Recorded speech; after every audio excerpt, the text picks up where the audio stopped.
नहीं नहीं, मेरा मामू गूंगा सही है, ढोल बजाता है। गुंगा साईं जो फोत हो गया है वो आपके मामू है?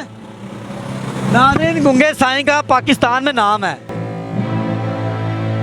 यकीन करें, जब मुझे इस बच्चे का पता चला तो मैंने इसे मुसलसल 2 हफ्ते तलाश किया। इसकी वीडियो वायरल है टिकटॉक पर, लेकिन मैंने कहा जाके बच्चे से मिलूंगा। किसी की बाइक पंचर हो ना हो, इसके पास हाज़िरी उनकी पक्की होती है और ये एक यूनिक है और स्पेशल है। कोई दोस्त लंघदा है नहीं कहना कि यार एडा वड्डा देखो इन्ने वड्डे घराने का बच्चा इतने पेंचर ला रहे हैं। अज कुछ चीज़ ऐसी पेश करके आवाम को खबर हो जाए कि वाकई गुंगा साईं तेरा मामू से, अज वजा फिर कुछ चीज़।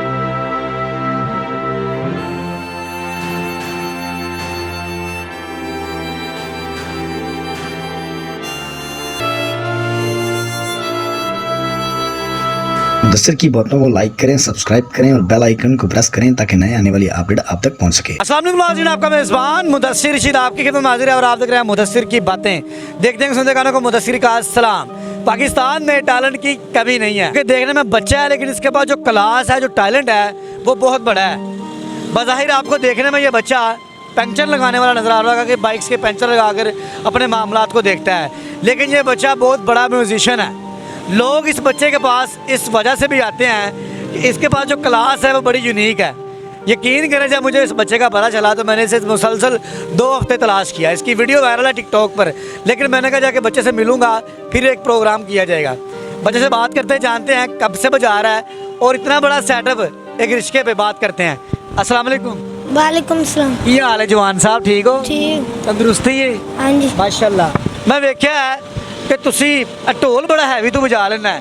मैंने पहले दस के पेंचर क्यों ला रहे हैं, की मामला है? भाई मेरे को पेंचर वाले इसको लाते क्योंकि मैं म्यूजिक बड़ा अच्छा बजाना। अच्छा जी, लोग इसलिए भी मेरे पास आते हैं कि मैं म्यूज़िक बड़ा अच्छा बनाता हूँ। बहुत बड़ी बात है। किसी की बाइक पंचर हो ना हो, इसके पास हाज़िरी उनकी पक्की होती है और ये एक यूनिक है और स्पेशल है। अच्छा, नाम की है? अली हैदर। अली हैदर। अली हैदर हुण गल्लां आपां कुछ फनी भी करांगे तो कोई मज़े वाली भी करांगे। अली हैदर आखिर कितनी उम्र है? मेरी 10 साल। 10 साल। अली हैदर 10 साल की उम्र च पेंचर मेहनत क्यों कर रहा है, की वजह है? अम्मी अबू है ने?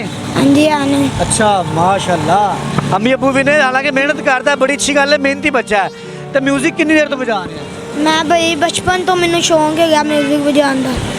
बचपन तो शौक है? हाँ जी भाई। तो फिर तू पेंचर ला रहे हैं? भाई वो फिर मजबूरियां भी तो है ना, काम करने हैं, कोई घर पैसे लै जाने हैं थोड़े बहुत। अच्छा, मैंने ये दस हुण कि किवें शौक पिया, क्यों तेन होर भी शौक पै सकता सी? नहीं भाई ये साडे मामू ढोल बजाते।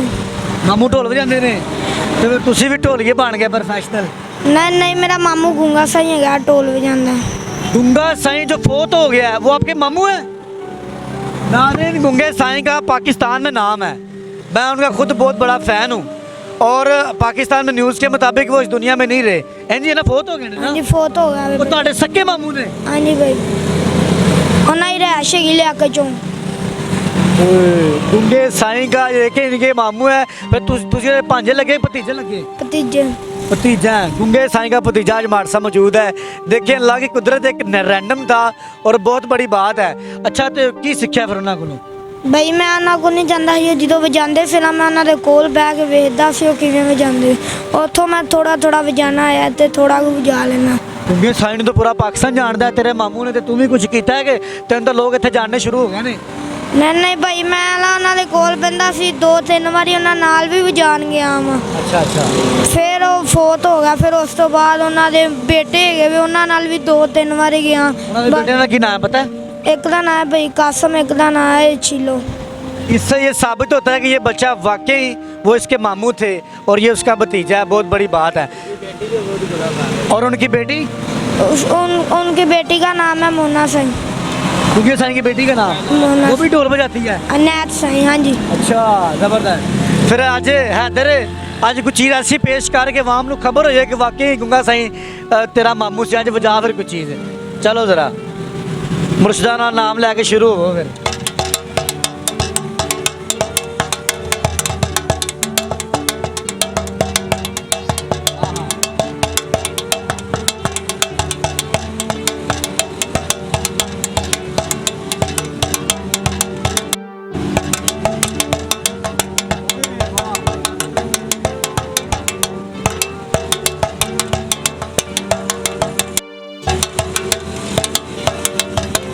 आसपास। बस ज़बरदस्त। ये ले जी साबित हो गया है कि वाकई गुंगा साईं जिसका पाकिस्तान में नाम है ये उसका भतीजा है, ठीक है, और इनके वो मामू हैं और बहुत बड़ी बात है।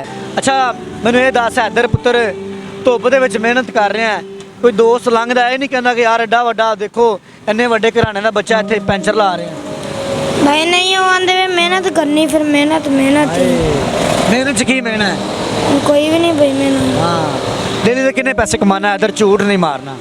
भाई कमा लेने कोई 1000-2000 रुपया कमा लेने। 1000-2000 ਰੁਪਏ ਰੱਬ ਦੇ ਦਿੰਦਾ ਹੈ। हाँ जी अल्लाह का शुक्र। ਮਾਸ਼ਾਅੱਲਾ ਮਾਸ਼ਾਅੱਲਾ। ਤੇ ਆਖਰ हैदर ਪੁੱਤਰ ਪੜਿਆ ਕਿਉਂ ਨਹੀਂ ਜਾਂ ਸ਼ੌਕ ਨਹੀਂ ਸੀ? भाई शौक तो हैगा ही, पर कोरोना ਦੀਆਂ ਜਦੋਂ ਛੁੱਟੀਆਂ ਆਈਆਂ ਨਾ ਉਦੋਂ ਫਿਰ ਉਸ ਤੋਂ ਬਾਅਦ ਦਿਨ ਨਹੀਂ ਲੱਗਿਆ, ਫਿਰ ਉਸ ਤੋਂ ਬਾਅਦ ਕੰਮ ਤੇ ਪੈ ਗਿਆ, ਫਿਰ ਅਸੀਂ ਇੱਥੇ ਕੰਮ ਕਰਨ ਲੱਗ ਪਏ। बज़ाहिर नाज़रीन आपको पता है कोरोना की वजह से लोग बड़े बिजनेसमैन तबाह हो गए और बड़े स्कूल बच्चों के स्टडीज़ तबाह हो गई, बड़े मामलात सामने आए और गुंगे साईं का फैमिली का बच्चा रोड पर पेंचर लगा रहा है और दुनिया जानती है, लोग आते हैं कि यार इस बच्चे की क्लास बड़ी है। अच्छा ਹੁਣ ਵੱਡਾ ਹੋ ਕੇ ਕੁਝ ਬਣਨ ਦਾ ਸ਼ੌਕ ਹੈ ਮੈਨੂੰ 10 ਸਾਲ। ਬਈ ਸ਼ੌਂਕ ਤੇ ਹੈਗੇ ਵੇ, ਇੱਕ ਪੈਂਚਰਾਂ ਦਾ ਇੱਕ ਢੋਲ ਦਾ। एक ਪੈਂਚਰਾਂ ਦਾ ਸ਼ੌਕ ਇੱਕ ਢੋਲ ਦਾ ਸ਼ੌਕ ਹੈ, ਹਾਂਜੀ ਬਸ। दोनों जी नाम बना लिया। ਹਾਂਜੀ नाज़रीन ये था बच्चा और अली हैदर नाम बताया था।